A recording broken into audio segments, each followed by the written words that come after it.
Olá, garotas na teia da aranha! Olá, garotos no teio do aranho! Eu sou Otávio Gá, este aqui é o Super 8. Hoje nos reencontramos com a garota que machuca homens que machucam mulheres. Porém, ela e os demais personagens da franquia estão com a cara nova, uma nova roupagem, um novo tom e um novo diretor para contar uma nova história inédita no cinema. Daorinha? Pois então, simbora!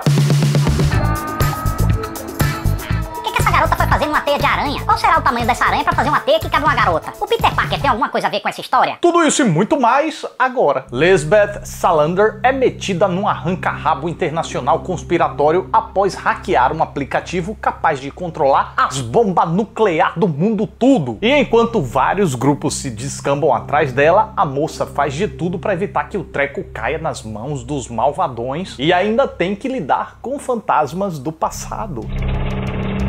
Baseada na trilogia de livros suecos chamada Millennium, foi lançada em 2009 uma trilogia de filmes também suecos que foi muito bem recebida, mas como os produtores de Hollywood preferem refazer a importar, lançaram em 2011 uma adaptação americana do primeiro filme dirigida por David Fincher, estrelada por Rooney Mara e Daniel Craig. O filme foi muito bem recebido pelo público, pela crítica, ganhou um Oscar, ao todo foram 5 indicações, sendo uma da Rooney Mara, e a bilheteria, embora não tenha sido estrondosa, não faz vergonha com seus 232 milhões de dólares pelo mundo. Não haveria razão para a continuação baseada no segundo livro não sair, certo? O problema, meus caros, é que geralmente os estúdios esperam que o filme faça uma bilheteria pelo menos 3 vezes maior do que o orçamento. E como esse foi de 90 milhões de dólares, ficou faltando aí uns 38 milhões para acharem viabilidade nessa franquia. Uma pena tremenda, pois tanto o diretor quanto os 2 astros principais estavam interessados em voltar para o segundo filme. Só que a Sony não estava disposta a pagar o que eles pediam. E aí, primeiro eles pensaram em descartar o Daniel Craig, depois chegaram à estupenda decisão de descartar todo mundo e começar do zero. Mas esse zero seria através da adaptação do 4º livro, inédito ainda no cinema e que foi escrito por um outro camarada, já que o escritor da trilogia original morreu antes mesmo de ver seus livros publicados. E eis que assim chega aos cinemas um reboot, que na verdade é um filme original que na verdade é uma continuação, e uma continuação que na verdade é um reboot. Em suma, Millennium, A Garota na Teia da Aranha é esses 3 filmes, e não é nenhum. De acordo com entrevistas, o diretor Fed Álvares diz que a ideia de mudar todo o elenco foi dele, para poder dar sua cara própria ao projeto. O que me pareceu que ele estava tentando fazer bonito com a Sony, limpando a barra do estúdio por meio de uma desculpa bem esfarrapeida. Desde quando um diretor precisa mudar todo o elenco para dar sua identidade a um projeto? Se fosse assim, Harry Potter teria rebutado umas 4 vezes. Além do mais, o elenco pode até ser diferente, mas o seu filme constantemente busca referência do que a gente já conhece sobre os personagens. São relações e conexões que já surgem estabelecidas, nos deixando com uma tremenda sensação de tá pegando o bonde andando. E aí a gente fica pensando o tempo todo: peraí, o que foi que eu perdi? Nada e tudo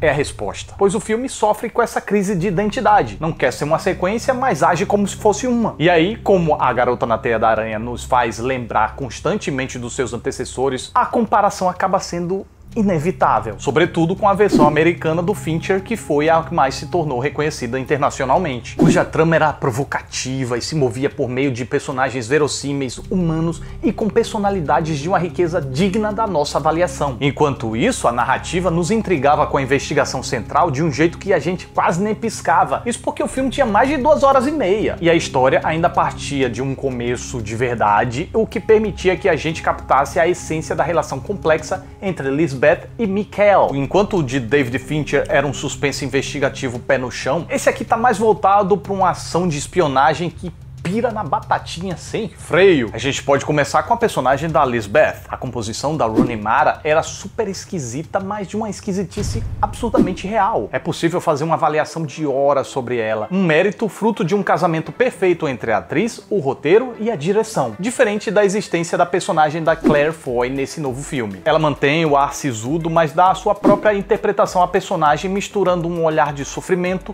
porém sempre alerta e mais seguro do que é o da Rooney Mara. O o que combina com a fase de maior experiência que se encontra a Lisbeth nesse filme. Claire Foy manda muito bem e ela é uma atriz tão boa que inclusive deve ser indicada esse ano como atriz coadjuvante nas grandes premiações. Não por esse filme, mas por O Primeiro Homem. O problema do filme definitivamente não é com a intérprete da protagonista, mas em como o roteiro trava uma batalha na contramão para tentar a todo custo transformá-la numa super-heroína. Lembram da síndrome de super-herói comum nos filmes de Hollywood que eu já falei por aqui? Pois então, a gente tem aqui mais um típico caso. Mas veja bem, pera lá.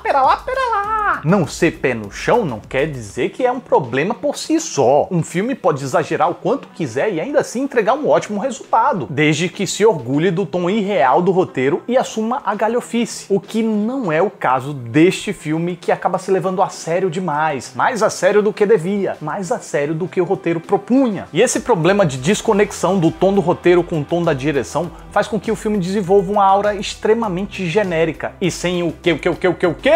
Identidade. Você vê, né? O diretor assumiu a pretensão de mudar o elenco para poder dar sua cara e quando mostra sua cara faz um negócio completamente genérico. O que, por sua vez, faz com que a gente não mergulhe na trama e não se envolva tanto assim. Afinal, do que adianta os personagens serem inteligentíssimos se o filme não explora essa inteligência? Parece explorar, mas se você prestar atenção vai perceber que os sucessos dos personagens não são frutos de inteligência. Eles nada mais são do que uma destreza mágica que faz tecnologia algo irrestrito e sem limite, uma capacidade premonitória de cair o queixo e, claro, uma sorte do caboges quântico daquelas que não podem ter sido outra coisa a não ser milagres divinos. Por isso a literatura chama esse recurso da solução milagrosa no último minuto de Deus Ex Machina. E o roteiro é tão canalha que acha que pode esconder seus golpes com outros golpes, pois aqui também desenvolve uma espécie de diabo Ex Machina, pois os vilões também são beneficiados pela mão forte dos roteiristas. Viram um problema? Em vez de um embate natural e inteligente entre as duas forças opostas, a gente tem um roteiro manipulador forçando a sorte para um lado, depois para o outro, depois para um lado, depois para um outro. Basta reparar na quantidade de vezes que o filme faz com que os mocinhos sejam encurralados e fujam,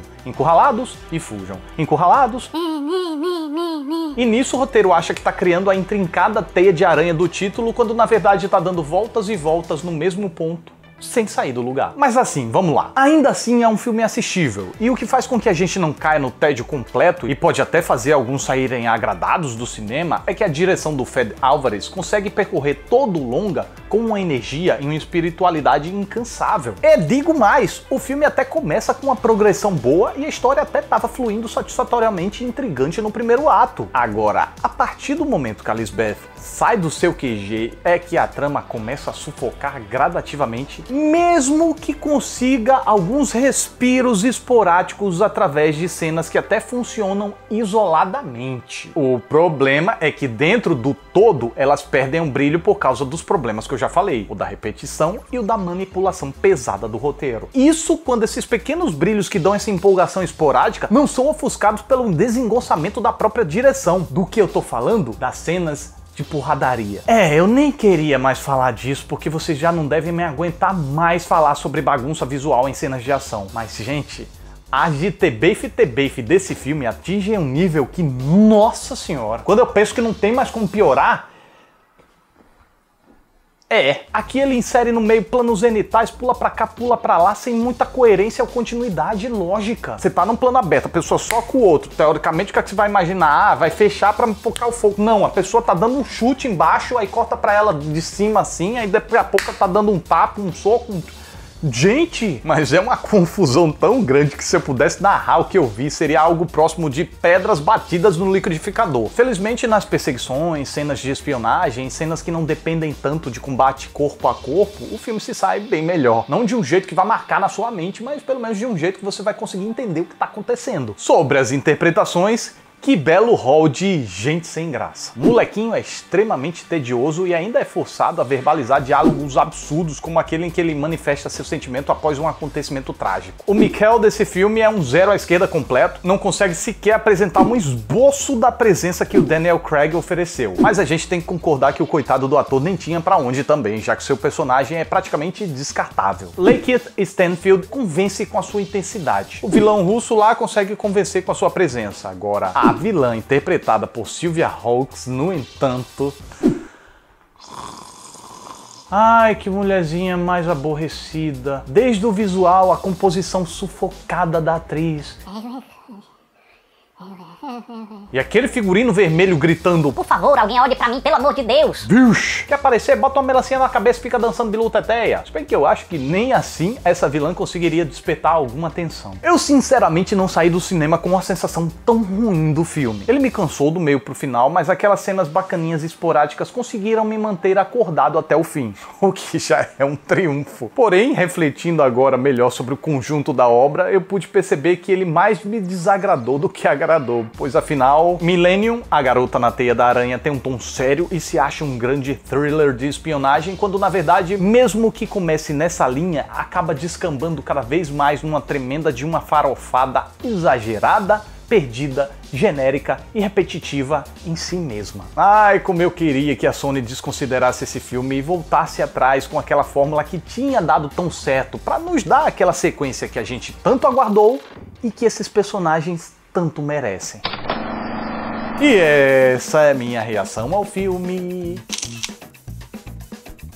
Agora me diga, e você? Concorda comigo ou discorda de mim? Hein? É, pessoal, às vezes parece difícil acreditar, mas eu não gosto de sair de cinema assim. Eu rio porque é a vida, né? Tem que rir dessas coisas, fazer o quê? E outro propósito do que eu faço aqui não é chegar com uma decisão, um veredito, uma verdade absoluta, coisa nenhuma. É iniciar um debate. Mesmo que se vocês não queiram dar as opiniões de vocês, pelo menos vocês fazem um debate interno. Então é isso, mais um Super 8 tá chegando ao final. Fico muito grato pela atenção de vocês, muito obrigado.